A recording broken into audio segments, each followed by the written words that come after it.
Thanks for joining me today.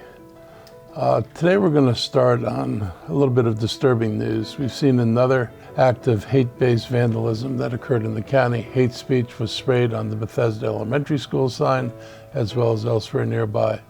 While the ongoing events occurring in the Middle East have spurred strong feelings amongst our residents, hate speech and vandalism are not an acceptable mechanism for expressing your thoughts. Our county has worked for years to create an environment of acceptance and cooperation among the diverse residents of this county. And I've been in public gatherings held in response to attacks on one group where many representatives of different faiths and cultures stood together united against hate. There is long-term value that has come from us working together. Those who seek to inflame people's emotions and drive people apart are not helping, but are actually undermining efforts to make our community stronger and more resilient. And to what end? What kind of constructive change does anyone think they'll achieve by spewing hate? I appreciate the community's quick reporting and help, as well as the work of the Montgomery County Police Department, Montgomery County Public Schools, the Bethesda Regional Services Center, and Bethesda Urban Partnership, which collected the necessary evidence and rapidly removed the graffiti. I encourage anyone with information about the perpetrators to contact the police department at the non-emergency number 301-279-8000. You can report what you know online at crimesolversmcmd.org, and you can click on the P3 Tips link at the top of the page or call 866-411-8477. Tips with information leading to an arrest may be eligible for a reward that ranges between $250 up to $10,000. Tips will remain anonymous, and hate has no place in this county, and I pledge to continue working with our partners, including Montgomery County Public Schools, to educate our community about the harm that such divisive language causes our friends and our neighbors. And in the second bit of unfortunate news, the gold bar scam continues to hurt families here in Montgomery County and beyond. You may have already heard about the operation from previous news reports. This week, prosecutors in Montgomery County's State's Attorney's Office moved forward with criminal charges against 5 suspects tied to scamming 7 local victims. The amount stolen by thieves in the scams is staggering. It's estimated that close to $3 million was lost by the first round of victims going back to January 23.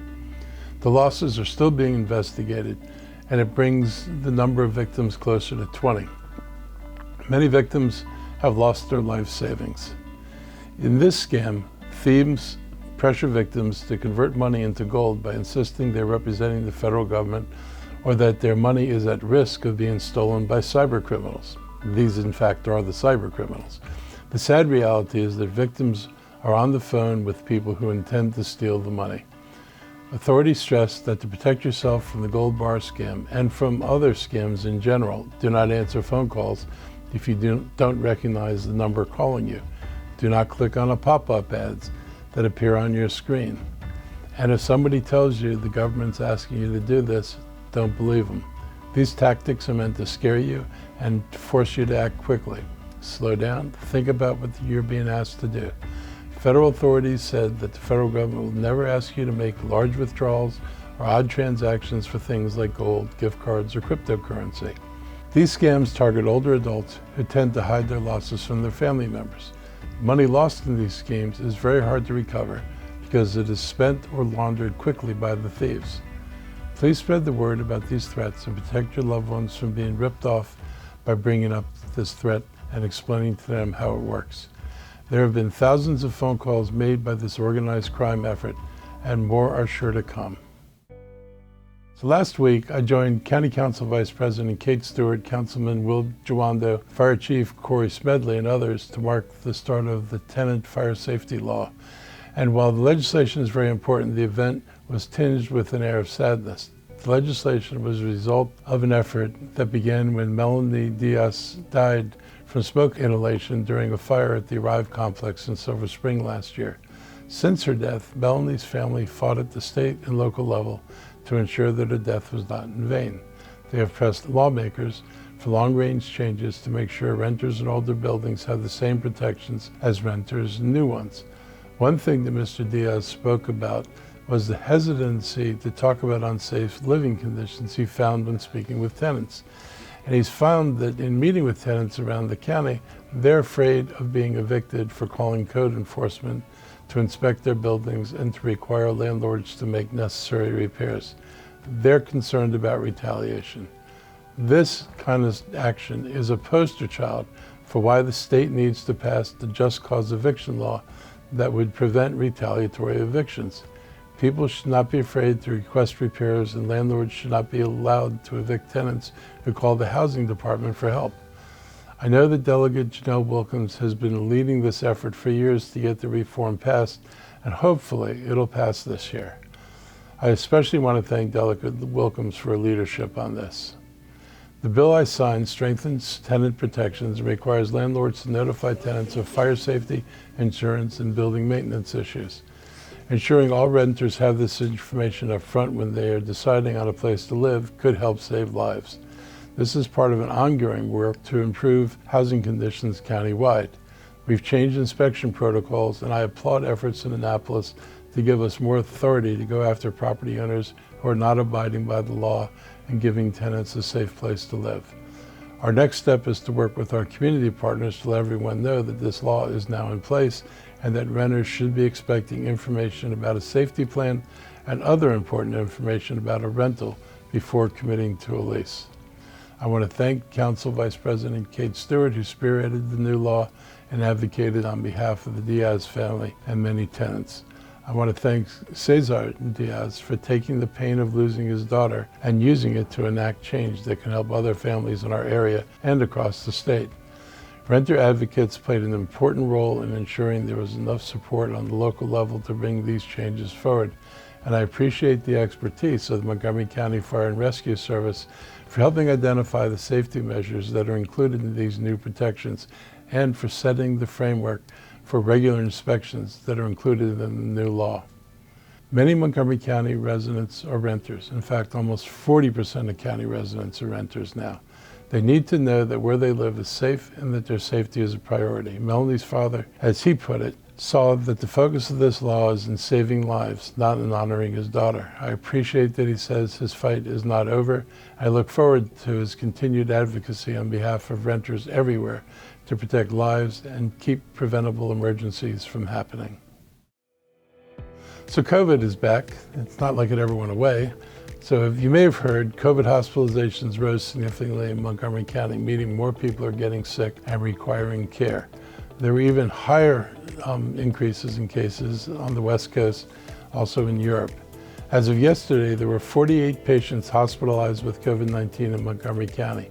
Statewide hospitalizations reached 245, including 21 people in intensive care. The numbers haven't been this high since February. Numbers have been steadily increasing over the last week, and until we see the numbers recede, I urge everyone to think about elderly and people who are immunocompromised. They face the most danger in getting gravely ill. COVID-19 is still more deadly than the flu, and the vaccines do suppress the likelihood of getting a fatal case of COVID. Updated vaccines targeting the new variant should be available soon, and we continue to encourage people to get vaccinated and to keep yourselves as safe as possible, for your own sake and for the sake of others. I also want to reiterate the importance of washing your hands frequently, staying home when you're sick, and keeping a face mask handy if you're in a crowd and around a lot of strangers. Registration is now open for fall recreation programs and activities in Montgomery County. Our Montgomery County Recreation Team does a great job creating programming that meets the diverse needs of our community. We are committed to providing activities for all people of all ages, and I encourage everyone to explore the department and what they have to offer online at montgomerycountymd.gov/rec. If you're interested in participating, make sure you have an account through Active Montgomery. Once you do, you can easily explore the program offerings or build your own guide to check. You can choose from several interests, including after-school activities, fitness, and sports programs, and activities designed for our 55 and older population. This fall, our flag football program is expanding. Kids Day Out is back, and programming at the new Silver Spring Recreation and Athletic Center is in full gear. And importantly, a new wait list feature has been added that allows participants to sign up to be next in line for full activities. Once notified of an opening, those on the wait list have 48 hours to accept or reject an enrollment offer. Don't let financial constraints hold you back from participating in our programs. Apply for Rec Assist, our department's financial aid program. We're still accepting applications, and county residents who meet program requirements can receive $400 per family member to help with program costs.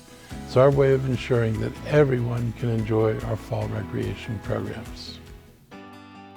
This year, 8 Montgomery County athletes qualified and competed in the Paris Team USA. 5 of these local athletes earned medals, including 2 Montgomery County athletes in the same event. Erin Gemmel and Katie Ledecky both won silver in the 4x200 meter freestyle relay. Erin has already returned to the county to visit her neighborhood swim team, Potomac Woods, and to share her Olympic experience with the kids. Katie had a history-making Olympics by winning her 9th gold medal in 4 games and the 14th Olympic medal overall. Her newest gold medals came in the 1500 and 800 meter freestyle. She's the most decorated U.S. female athlete ever, and she carried the nation's flag in the closing ceremonies. Rockville wrestler Helen Maroulis made history by becoming the first woman to win 3 Olympic medals in wrestling. And Potomac sprinter Massa Russell took gold in the 100-meter hurdles. Gaithersburg teenager Quincy Wilson earned a medal by becoming the youngest Olympian to ever compete on the track, breaking a record more than 100 years old. The Bullis student ran on the qualifying race for Team USA before being replaced on that gold medal-winning 400-meter relay. Another athlete, Thea Lafond, grew up here and won a gold medal in the triple jump for her home country. She was the only person from Dominica competing in track in Paris. She was born abroad, but she moved to Silver Spring when she was 5. She went to John F. Kennedy High School and competed at Maryland University. If Maryland were an independent nation, it would have earned 11 medals, just like Kenya and Sweden. Montgomery County is proud to lead the state with so many notable athletes competing at the world stage.